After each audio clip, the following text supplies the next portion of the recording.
Welcome to the recorded version of Understanding Senior Care Options, part of the Family Caregiver Support webinar series brought to you by the American Society on Aging and a generous sponsorship from Home Instead Senior Care. Okay, our presenter today is going to be Lenita Kanoki. Lenita is a registered nurse with a bachelor's in business management. Lenita is also a certified managed care nurse with a varied background in nursing, encompassing direct care and clinical business. Over the past 25 years, Lenita has worked in home health and hospitals, all while diversifying her experience in the medical community. Lenita's passion and dedication to educating families, along with more than 2 decades of professional medical experience, makes her uniquely qualified in advising family caregivers with medical concerns they may have while caring for an aging loved one. And with that, I'm going to turn the floor over to our presenter this morning. Lenita, welcome. Thank you, Steve. Welcome, everyone. So we're going to get right to it. Today, there are more options than ever before for aging adults who need assistance living in their homes, or for those who can no longer live alone safely. Gone are the days when an institution like nursing home was the only alternative. Family structures have also changed with a smaller pool of family caregivers living in proximity to help those aging loved ones. The options for care can be overwhelming and confusing, but with a little education, families can help those loved ones find the solution that best fits them and their situation. As professionals in the aging field, I'm so glad that you have joined me today, and hopefully what you learn will help you effectively communicate the options available to older adults in the need of assistance. So let's look at the objectives. By the end of today's webinar, it is my hope that you will learn about the continuum of care available to older adults as they age. It may be challenging to understand what type of care is appropriate, so I will share some factors that indicate the best level of care for an older adult and when it may be time to transition to a different type of care. It is also important that families do their research. To help with this, I will share questions and considerations that the older adults and their families should take into account when choosing different senior care options. And finally, I will talk about the costs of care and the options for financing, which we know is on everyone's mind when we talk about this topic. Before we dive in much deeper, I want to highlight the role that professionals is in helping with understanding senior care options. Professionals play an important role because families often look to us to guide them through the senior care options. Our CEO often says, you have 9 months to prepare for the birth of a baby. In those 9 months, parents have a chance to do things like research, take birthing and parenting classes, and set up a baby's room. But for those caring for aging loved ones, you do not have the luxury of time. A fall or a major health issue can quickly throw an adult child or a spouse into a caregiving role. Even if an aging loved one slowly needs assistance, the options may be unfamiliar and overwhelming. So knowing the care options is certainly important, but making referrals are key, especially a solid referral. Vague referrals are very frustrating for families. While they may be presented with a list of options, it's helpful to point out 1 or 2 trusted referrals as a good place for them to start their research. And when handing out referrals, it's important to ensure the information is up to date and accurate. There is nothing more frustrating than to receive a number from a professional only to get a disconnected message when you contact them. Families also get frustrated when they get a referral but don't have accurate expectations about what they can get from that source.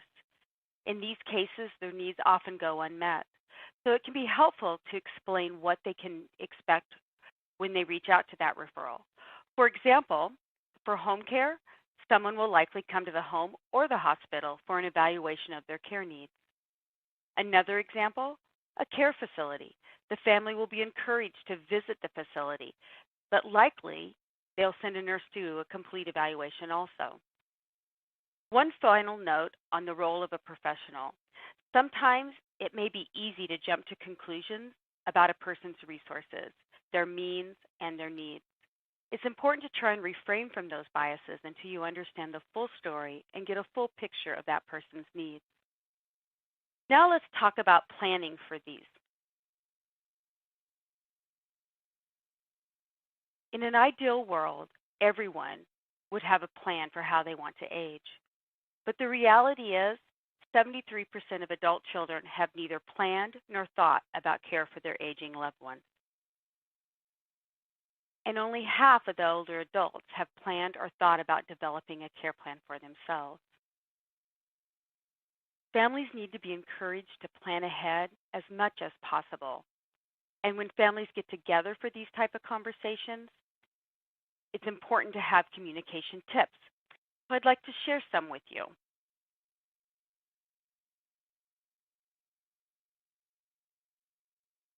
Care is a very sensitive topic to broach, and there are a few important things to keep in mind. First one is empathy. Families should try to put themselves in the shoes of their loved ones. Think about the conversation from their perspective. Perhaps the older adult feels the conversation is a threat to their independence, or perhaps they're embarrassed to admit they need help.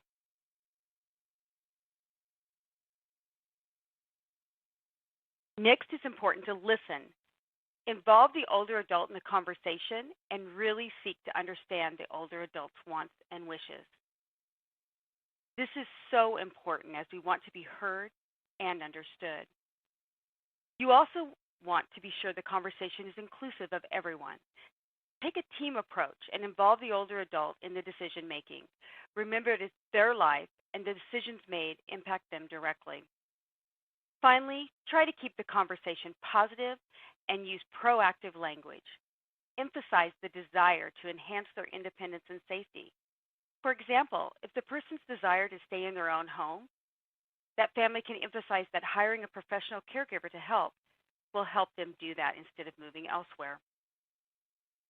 There is an acronym that can help families with effective communication.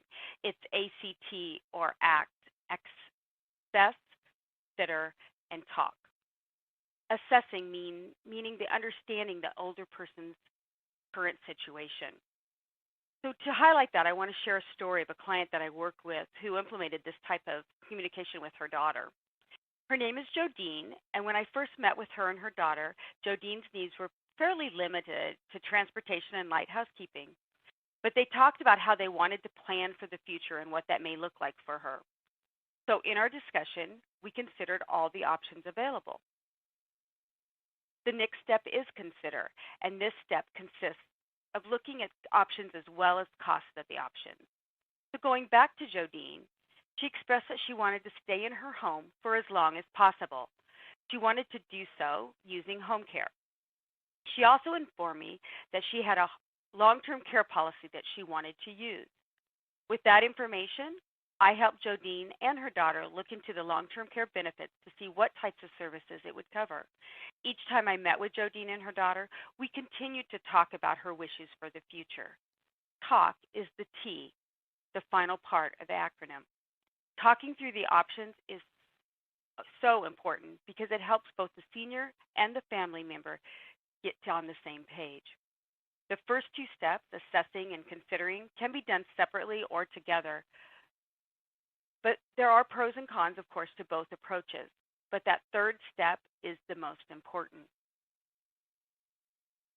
Now let's dive into the continuum of care.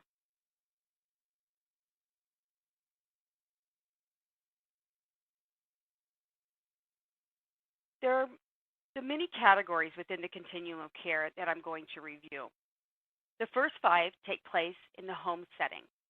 They are aging in place, family care, senior care or adult care centers, and remember that while this service is outside the home, the older adult typically will live at home while utilizing it.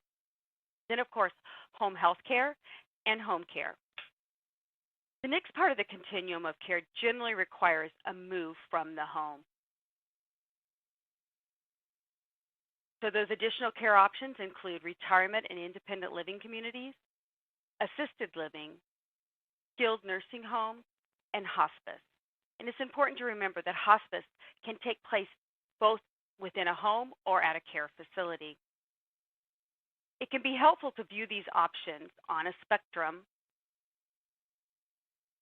And as you can see, these care options are laid out on a graph. It shows the relationship between the level of care and the cost of care. The bottom axis shows the level of care and supervision from independence to highly skilled care. The cost is shown on the left axis, and some of the types of care range in price. Now let's walk through the care continuum in more detail, starting with aging in place. The majority of people, 90% of Americans over 65, want to stay at home, and 80% think home is where they will always live. If you think about it, home for many is where they have had years of memories, where they've raised their children, where they know their neighbors and their local area. They likely have their favorite grocery store, pharmacy, faith community, or even a dry cleaner. While this is a goal for many, there are some things to consider to making aging in place a reality.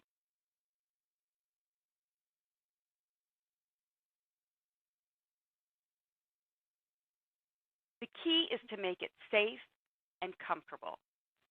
Adapt the home for safety. Walk through the rooms of the house with the older adult. Look at what they're using frequently. Are there simple things that you can do to adapt that home for safety? Maybe it's using grab bars in the bathroom. Minimize the risk. Being proactive is important. We know falls can occur in the home, so encourage walking through and looking for opportunities to minimize those risks. They could be things such as throw rugs, clutter, power cords. And finally, it's important to talk about the options of bringing outside help in as needed, whether that is a professional care or the family caregiver. Family care is the next area of the care continuum that we will discuss. When an older adult needs assistance, family members are typically the first to step in and help. However, there are a few family caregivers, fewer and fewer, available to help. For every one older adult today, there's an average of 7 family members available to support them. However, that number is shrinking, and it's estimated by 2030 that will go to 4-to-1 ratio. And going out to 2050, that ratio shrinks to 3-to-1. There is also a growing distance between family members with one or more adult children living an average of 280 miles away from their aging parents. When families are considering assisting their aging loved ones, here are some important things to consider. Who's available to do the care? Local and long-distance caregivers that can contribute in ways other than hands-on support. Maybe it's ordering supplies. How much time do they really have to provide the care? Are they close enough to provide consistent care? Do they have financial resources? Consider that some may have the financial resources, but they don't have any time. Or the reverse of that. Maybe they don't have the financial resources, but they have plenty of time. Will they feel comfortable providing all types of care for their loved one? For example, hands-on bathing assistance may not be something every family member is comfortable with. That may be one area of support that they decide to hire a professional in-home care specifically for that task, or maybe for more tasks. Next is senior centers and adult care centers. Senior centers are a great option and are available across the United States today. There's almost 10,000 senior centers who serve over 1 million older adults every day. Senior centers provide primarily social and recreational services. Most include meals and a wellness program as well. For an older adult to participate, they must generally be in good mental and physical health. In many cases, the older adult must be able to provide a transportation to the center, unless it's a center that actually provides transportation services. Adult daycare centers are another type of support service in the community. In the United States, there are less than 5,000 of these. These centers typically have supervised social and recreational services and are generally for seniors with age-associated disabilities. most commonly Alzheimer's or other dementia. They also commonly serve meals and have activities for participants. Many likely serve with support for activities of daily living. Our next is home care.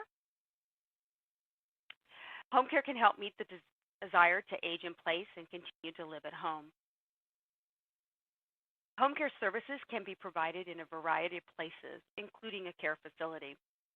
This type of service is customizable to meet the specific needs of an older adult. It is typically an hourly service that can range from a few days a week to 24/7 care. And the services will include things like personal care, medication management and reminders, transitional care, preparing meals, light housekeeping, simple companionship, incidental transportation, and in most cases, they can also assist families dealing with Alzheimer's and other dementia. So next is home health care.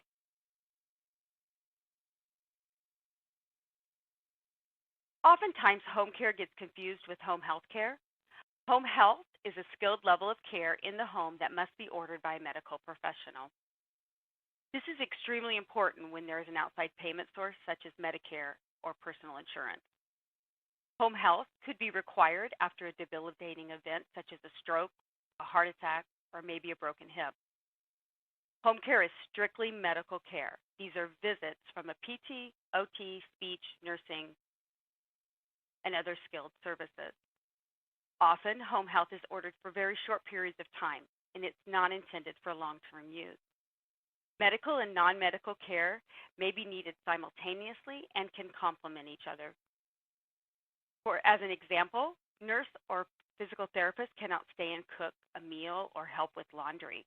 Typically, their services come and visit. Home care can assist with these things and stay with that older adult longer. So our next subject is retirement and independent living. This is a broad category. Retirement and independent living communities can range from luxurious to basic. Some are simply apartments for those 55 and older. Others may include meals, housekeeping, transportation, or activities. Most offer and encourage many social activities. Some important things to ask when considering this type of living environment are what is and what is not included in the rate. Can help be brought in if it's needed? What would a move to another level of care require? Next, let's talk about assisted living facilities. Assisted living facilities may also be referred to as ALF. They offer apartment-style living with increased amounts of support and assistance. There is also striking diversity among ALFs that are not as heavily regulated as skilled nursing facilities or nursing homes. ALFs can be an ideal situation for those who want the convenience of a home, need a selection of additional support services, or desire an active social life. When considering ALFs, there are important questions to ask. Those include, what's in the monthly fee? Are there services that come at an extra cost? Often additional services may be provided in an a la carte type fashion. What if my loved one needs more care? Is there a limit to the care that can be provided in the ALF?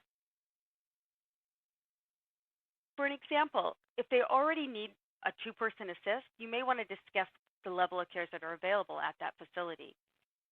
What you would want to do is avoid the multiple moves that may not be in their best interest. Are there options for financing? What is the staff ratio? And if you're looking at memory care, is the staff trained on dementia care, and what is that training? Next, let's talk about skilled nursing facilities. Skilled nursing is best when an individual needs 24/7 care, or maybe they have complex medical needs, or in a situation where they need the assist of more than one person. It's important to exercise great care in choosing and monitoring skilled nursing facilities. Families can visit Medicare.gov NH to review the ratings of any nursing home. When looking into the options, some things that are important to consider: schedule a visit or maybe an event to tour, or maybe show up unannounced to visit in order to see what things are like when they're not prepared for you. During a tour, you can observe, you can ask lots of questions, and often you can try things like the activities or the meals. And when you're there, ask about the ratio of staff to residents. Get additional information about physician or provider availability. Ask questions about costs and financing. Find out if they accept Medicaid. You want to inquire about other options for therapy. You also would like to know, what is the staff training like, especially if you're looking at dementia care? What are the activities offered? How often? Then, of course, consider the proximity the family is to that facility. That could be very important for most families. The final part of the care continuum is hospice. There is often misconceptions among families and older adults about what hospice is. Hospice is a place. Hospice is a service, not a place. This service helps to support those at the end of their lives. The goal of care includes comfort, pain relief, and dignity. Not only does hospice support the individual that's dying, they also support the family members during the dying process and afterwards with bereavement services. In almost all cases, a person on hospice no longer is receiving curative treatment.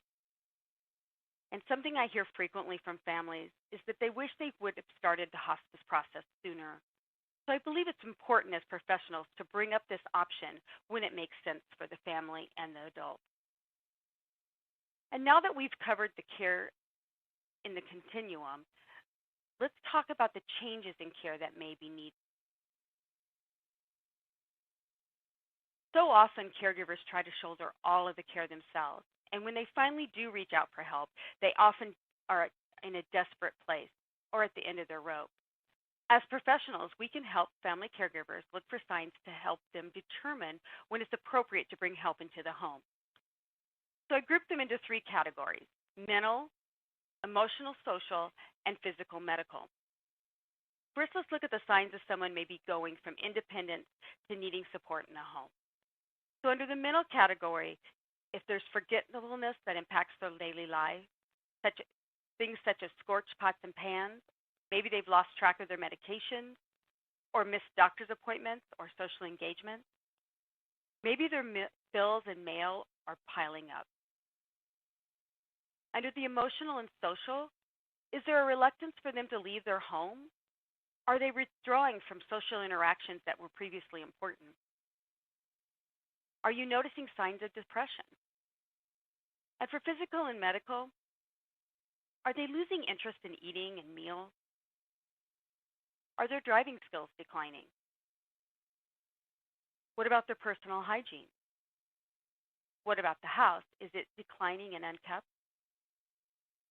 If an older adult experiences changes, family members will likely need to step in to help. Families may also consider services in the home to help support that individual. I also often get asked about when is the right time to move them from home to a care facility. This can be a tough decision. Oftentimes, adult children promise their parents that they will never move them to a nursing home. However, sometimes that's just not feasible to follow through on that promise. There are some general indicators that can help families determine if it's time to move from home to facility. If there's refusal to accept the help that you've put into the home, so if you've tried and they just don't want to allow someone to come in, the only other option may be a move. If their care needs are beyond the level of care available in the home, so if the individual needs care that is beyond that, Could be due to a medical condition, or maybe the layout of the home is not conducive to living safely. Maybe the home can't be modified to make it better. And for those living with dementia or Alzheimer's, if behavioral symptoms are too much to manage at home, sometimes those symptoms can put a caregiver or family member in danger. And in this case, a move to a care facility may be in everyone's best interest. The cost for 24-hour care may be outside of their financial ability. Having round-the-clock care in your home can be expensive, and a care facility just may be more economical. I want to be sure to note that every situation is different. These can be helpful guidelines, but it really depends on the individual circumstances for each individual person and family.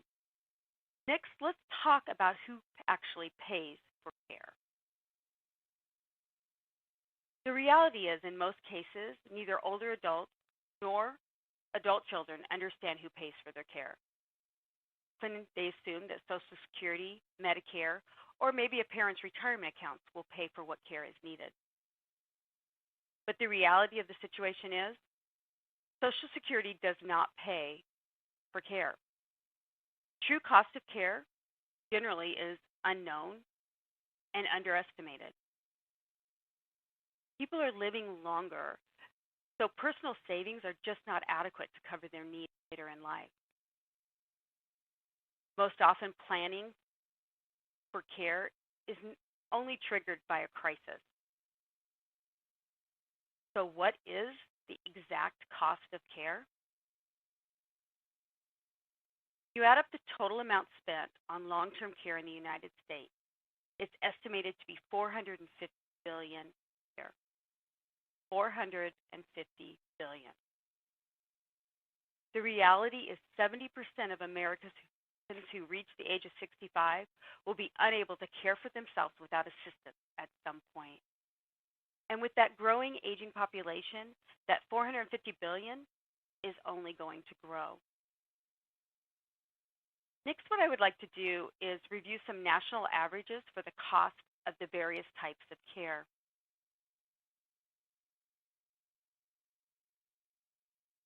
Genworth has a great resource that can help you calculate the cost of care.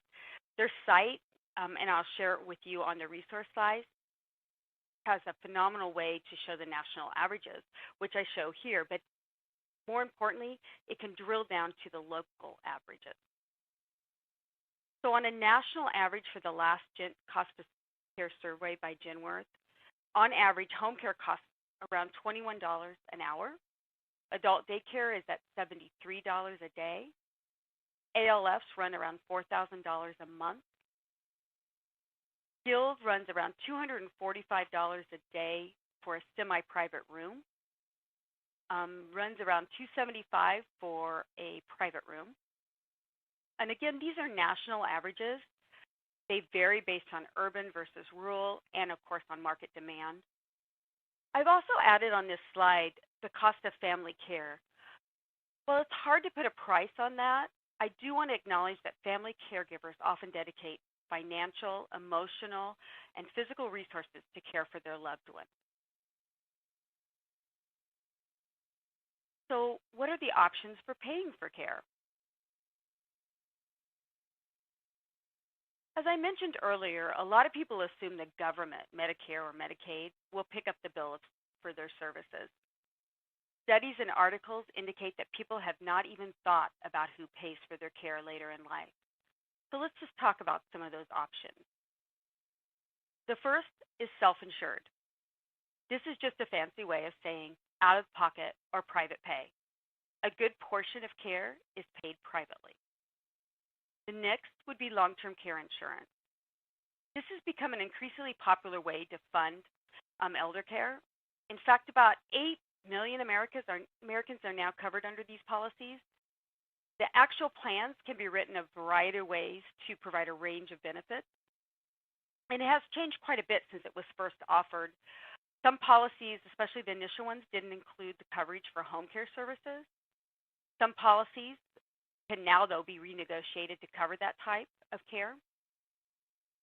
Insurance companies are constantly coming out with new products, and one of the newer ones is the medically underwritten annuity. So when considering any of these plans, my advice is enlist the help of a senior professional. That may be insurance, financial advisors, or a geriatric care manager. We talked earlier about Medicare and Medicaid, and I know most of you are familiar with these programs, but I want to share a brief overview on how I would explain the differences to a family or the senior. Both of these are considered entitlement programs. Medicare is deemed the health insurance plan for seniors. It's available around the age of 65. To qualify, a senior must have paid into either Social Security through employment for at least 40 quarters or been employed through the railroad retirement system. Medicare was not designed to pay for chronic conditions or long-term care, which is what a lot of seniors unfortunately need. It was, though, designed for acute care episodes. For Medicare, there are two parts, Part A and Part B. Part A is considered hospital insurance and covers inpatient stays, skilled nursing care, and hospice care. Part B was designed to supplement insurance and is voluntary. This program requires individuals to pay a monthly fee, and that covers their physician services, their lab tests, their durable medical equipment, and some other therapeutic services. The senior generally has to make a copayment for these parts of these services. These days, many seniors have found that if they get a Medigap policy, it'll help supplement that Medicare. There are about 10 standardized policies for Medigap, and it's important to review each policy and pick the one that's right for your situation. For example, some policies may cover medical emergencies overseas and others do not. So if a senior is a world traveler, you'd want to help them pick the one that covers that. Another growing alternative for seniors is the Medicare Advantage plan. This is a private insurance alternative to Medicare's traditional deductible and copayment system and does not require them to get a Medigap policy. Some Medicare Advantage plans have small monthly premiums, but typically they're much less than what a premium for a Medigap policy would be. And while Medicare Advantage plans must provide coverage for all Medicare services, they typically add services not covered by Medicare, such as dental and vision. But remember, that person may be restricted to certain providers within a network. Next, let's talk briefly about Medicaid. Medicaid's a program often confused with Medicare since they're both healthcare programs. But Medicaid is a means-tested welfare program designed to help the poor, the disabled of all ages, including the elderly.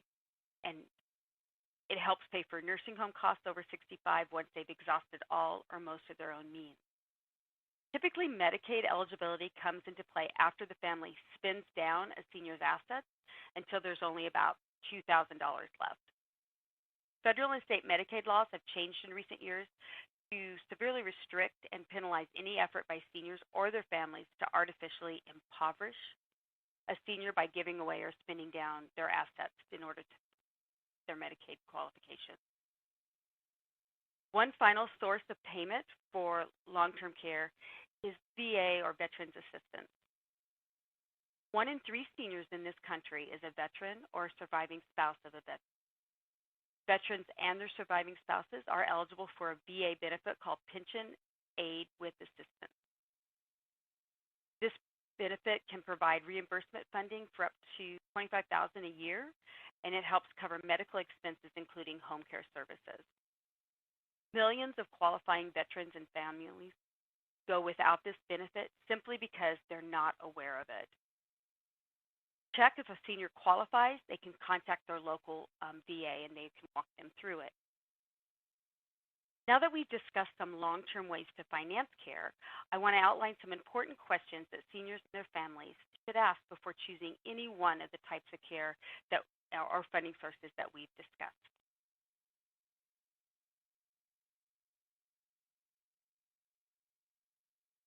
So it's really important to identify if the funding source fits the senior's needs and if it's within their financial means. also important to get all questions answered and bring in those professional advisors when needed. And once they choose a care provider, they need to identify their contact within the provider in case questions or concerns arise. You want to ensure that family also has done their due diligence to research and fact-find about the care provider. Online reviews and testimonials can also be helpful.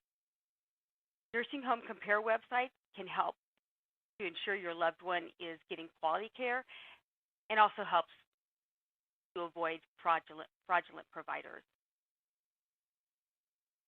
So on the next slide, I have the resources that I promised, starting with that Genworth Cost of Care Survey, along with some other resources that really help families understand their options. So we have Area of Agency on Aging, Veterans Assistance, Navigating Long-Term Care Insurance Guide, Nursing Home Compare, which is a real important website. And with that, I can take some questions. Okay, thank you very much, Lenita. Great presentation.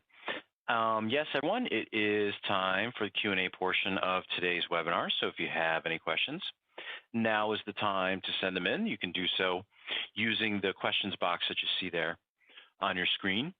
And Lenita, if you are ready, we will go to it here. The first question here for you. I work in a HUD-subsidized building for the elderly. What is the best way to broach the subject of starting a resident on hospice services in their apartment? Early negative perceptions of this wonderful service have made it difficult sometimes to get residents to agree to trying it. That's a great question. I think we all know that talking about hospice is always a really difficult situation, especially if anyone involved in the conversation is not ready to have that discussion. From a professional standpoint, I think you just have to slowly step into those conversations, maybe talking about their own thoughts of where they're at in their lives and what the next steps are, opening up that conversation more and more so that as they get more comfortable with you and maybe more comfortable with bringing up that subject, they may be more open to you than they would be even to their family in discussing it. I think you just have to just walk in really slowly. Hope that answers your question. Yes, thank you, Lenita. Next question here for you. We're talking a little bit more. You were talking earlier about transitional care. Can you please define what transitional care is? So transitional care would be transitioning from one level of care to another. That may be as simple as adding home care into your home or home health, or it may be transitioning that person into a facility. Okay, thank you. Next question. Does the patient need a referral from a doctor to enter a skilled nursing facility, or can the patient self-refer? For a skilled nursing facility, depending on what the reason is, usually you have to have an order. There's a few ways to get around that. They're usually not well recommended because you still have to have an actual physician oversight to it. So you're always better off having that conversation with your healthcare provider. All right, very good. Next question. Are there any resources to assist with home modifications? There are quite a few home modification companies out there. They're very localized, so you would have to search for them in your own local area. And I really, like I said, they're usually very local and very independently owned. There are a few that are up and coming. I'm trying to think. There was one that was brought to my attention just recently that I'm trying to think of what the name of it was. I think if you could even Google home modification for seniors, I think you will get quite a bit in returns. I think you get less and less in the rural areas, but a lot of times, even working with a home care company or a home health care company, they can refer you to those. Okay. Next question. Does long-term care insurance pay for hospice care at home? Depends on the policy. Each policy is written for that individual person. They're very individualized. You could have a husband and wife that get a policy at the exact same time, and they can be totally different policies. So generally, they will help cover hospice, but in most cases, they don't need to, because by the time you get to that place, you are probably going to have that covered by Medicare anyway. Okay. Next question. Is there any way to locate the state rate for costs of care? On the Genworth website, that on the resource page, if you go onto that website, it will drill down to your local area. It will only give you an average. It doesn't give you specifics, but that's your best bet. We found that the Genworth Cost of Care survey and their website is a phenomenal resource.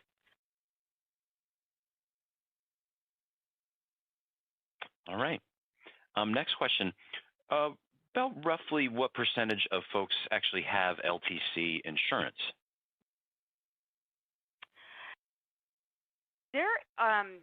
I don't know that I have the exact percentage of that, but I believe there are about, I think I had a quote in here, so let me just look.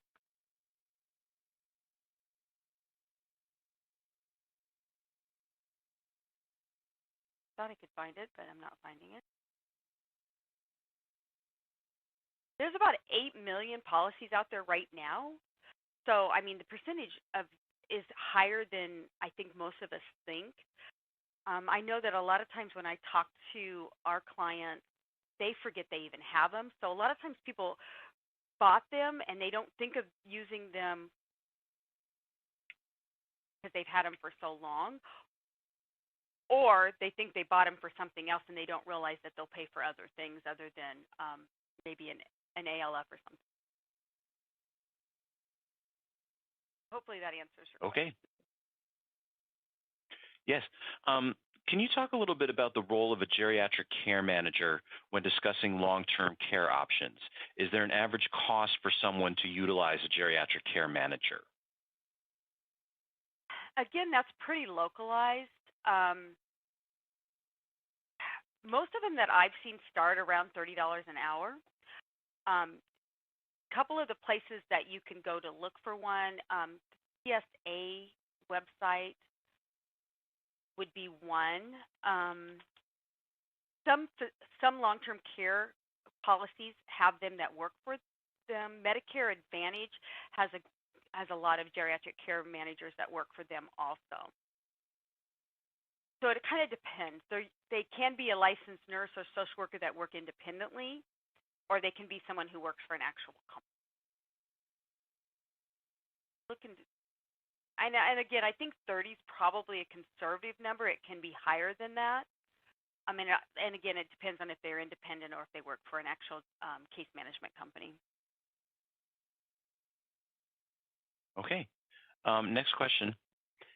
Is there a helpful website or other resources to utilize in order to review different Medigap policies? Medigap policies are a little bit harder to find than some of the others. I mean, there are websites out there. There's a lot of them, actually. You could go to medigap.com or any of the major insurance companies have websites that will show them also. I think the important things to remember when you're looking at either a Medigap or a Medicare Advantage plan is that once you go onto their page and they get your information, they're going to be making calls and emails to you. So you'll want to be careful. You want to really review and look online to determine which one you really want to look at. AARP has a pretty good website on that, so I would probably start there. They have a lot of, the really nice thing about the AARP website is that they do a lot of explaining on what the different pieces are. So I think that's where I would start. Okay. Next question. Can you remind us what the VA benefit is called again? Sure. The VA benefit is called Pension with Aid and Attendance. And there are criteria to qualify for it. So just because you're a veteran or just because you're the spouse of a veteran doesn't necessarily mean you qualify. So I really encourage you, if you're working with a loved one that was a veteran or their spouse was a veteran, to really reach out to that local VA, let them get that in the system, pull it up, and see what they can actually do for you and see if they qualify. All right. Next question. Are there specialized types of care or providers for individuals with dementia with aggressive behavior and/or high-intensity agitation? That's a great question.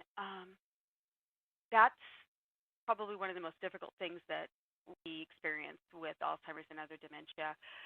Unfortunately, when you get to that point, if behaviors can't be solved, you have very little choice but to go into a memory care type facility. And again, you would have to talk with each one to determine if they will accept him, depending on how those behaviors are and if there's a risk to a caregiver. It's usually pretty hard to keep them at home, obviously, when their behaviors are that far out of control.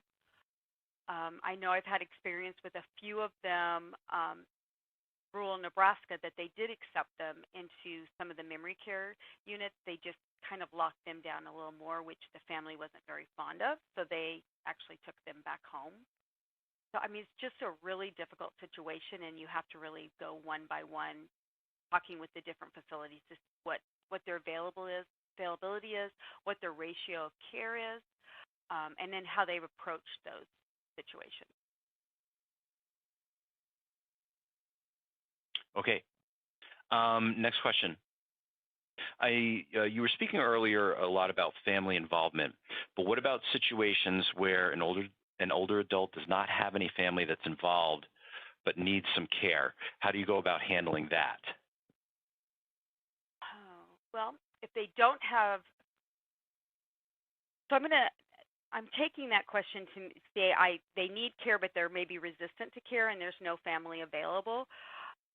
Again, as long as they have their own faculties, they have the rights to make their own decisions, and this does affect their lives. So all you can do really is have those frank, transparent conversations on why you as a professional feel that they need assistance, and really walk through their resistance with them of like, why are they not accepting of that? What can we do to help them come to the realization that this is helpful? It may be simple things such as introducing that caregiver in a different way. Instead of a caregiver, here's a new friend. Doesn't always work. I think sometimes we just don't give our seniors the credit of their intelligence that they have when they get to that point. And frankly, I think we have to be empathetic to the fact that, would you want someone in your home every day or every other day? Those are all hard thought processes, and I think just having those frank, transparent conversations about how you as a professional feel and why it's important for them to get help, and then why they disagree with that. Okay. Next question, Lydia. This is a very good one that we hear a lot about. How can employers best support caregivers?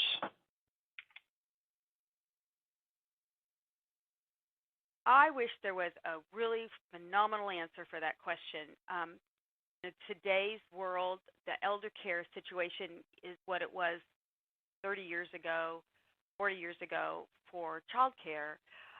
It's getting better and better. A lot of companies, a lot of big companies, like a couple that I can think of off the top would be Starbucks has a phenomenal program for caregiving. They do a lot of respite care for their baristas and other people that work for them. But those companies are far and few between. I think that as professionals, one of the things that we need to do is raise awareness that caregivers of need this assistance. It's really no different than when you need assistance with your children or you have your own issues that you have to deal with. We had a program for Home Instead for a while, and we do have caregiver.com, caregiver resources at caregiverstress.com to help alleviate some of that. But the biggest piece is raising that awareness with employers that this is an actual needed service. I'm seeing more and more EAP type companies come around that are offering elder care assistance with either case managers or care managers, or maybe it's respite care. But again, it's really getting some of those companies to really understand the importance of and how it will help their productivity, how it'll keep people on their payroll because they don't have to leave to go take care of an adult. And I'm open to discuss that with anyone if we could come up with a great solution. Okay. Next question. Is there an age requirement to apply for long-term care insurance? I really haven't checked that in a long time. There used to be, but they moved it out. So I believe that the last time I looked at any of the requirements, there was no age requirement. I mean, the situation with long-term care insurance is you can buy it at pretty much any age. It's the cost of it. You'd have to do really have to look at the ROI of getting it at a younger age. Sometimes if you get it at a younger age, it is cheaper. Actually, not sometimes. It's generally always cheaper the younger you are when you purchase it. Obviously, if you try to purchase a long-term care policy when you're 70, you're going to pay a lot more than if you were 40. Most of the insurance providers will let you know that right up front as you start asking about them. Okay, very good. Next question. Do all nursing facilities accept Medicaid for long-term care? Depends on their licensure. I don't know that I can 100% transparently answer that question. There is situations where if you're a private nursing home that you may not accept government benefits. I haven't looked for a while. There used to be a couple that I knew of that were exactly that same situation. Okay. Next question. Where does a family begin to find out what services are available and which are best? Do you start with family members' medical physician?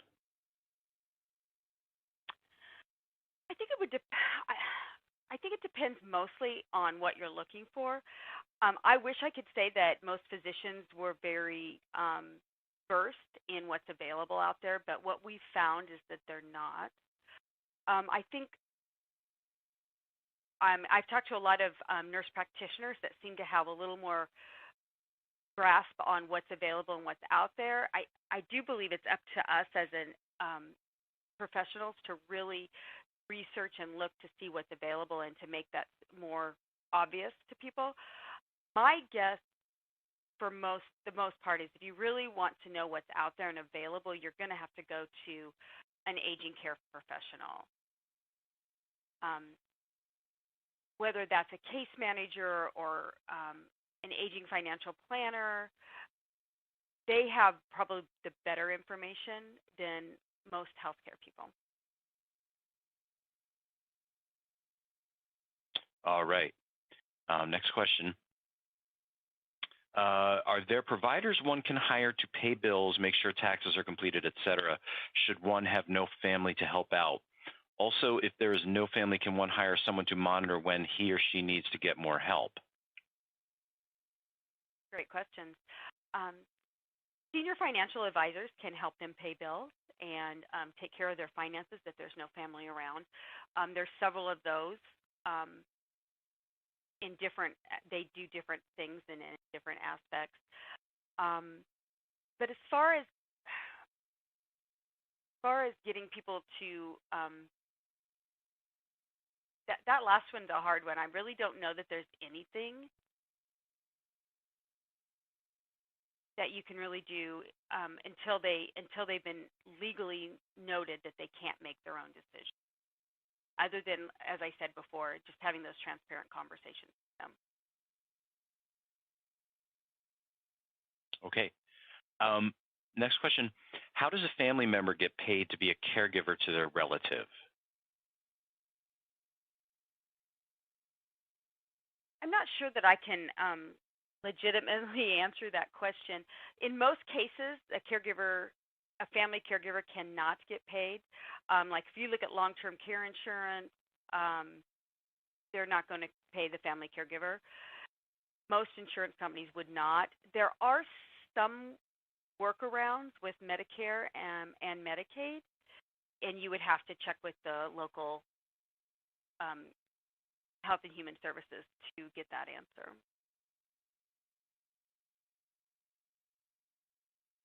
Okay. Next question. Could you please repeat which types of long-term care that Medicare will cover?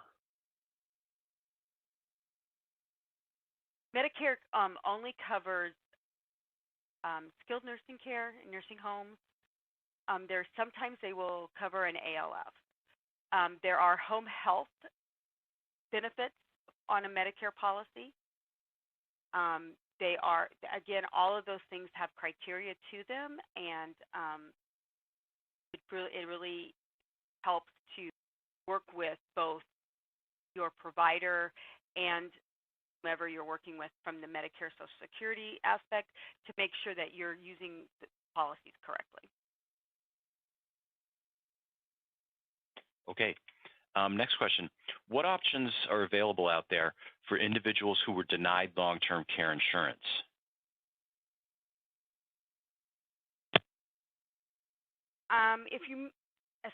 If you're denied long-term insurance from the company, most likely you're not going to be able to get it at all. So there's really not a lot of options other than appealing that. If the question is, what do I do that I can't get long-term care insurance? There's really not a lot of other options out there for you. Again, if you don't have a VA benefit and you don't qualify for Medicaid, it becomes a private pay situation. Medicare will cover, if you're going into a long-term facility, Medicare will help you cover that at some point. But really, without your long-term care policy, you're pretty much back to private pay, depending on what services you are going to actually use. Okay. Next question. What resources or assistance would you recommend for a client with dementia who is very resistant to accepting caregivers or care managers in their home? That problem a lot. Especially, well, in dementia patients, if there's not someone that can help them be less resistant and where they're at on the behavioral spectrum for their dementia, sometimes it just doesn't work to keep them in their home. Other times, we encourage telling them different things. I mean, sometimes they can accept a caregiver when they think of them as a friend instead of someone that's there to care for them. It, again, depends on where they are in their dementia journey. Sometimes it depends on a family member encouraging them. This is Sally, and she's a friend of ours, and she's coming to help you. So I think you have to look at each one of them individually and try to figure out, based on other behaviors and how you've dealt with them in the past, what will work. And sometimes it just won't work at all, and you'll have to figure out what the next steps are. Okay. Well, Lenita, we have unfortunately reached the end of our hour here, and we're out of time, but I want to thank you for joining us for a great presentation today. Thank you so much. Thank you.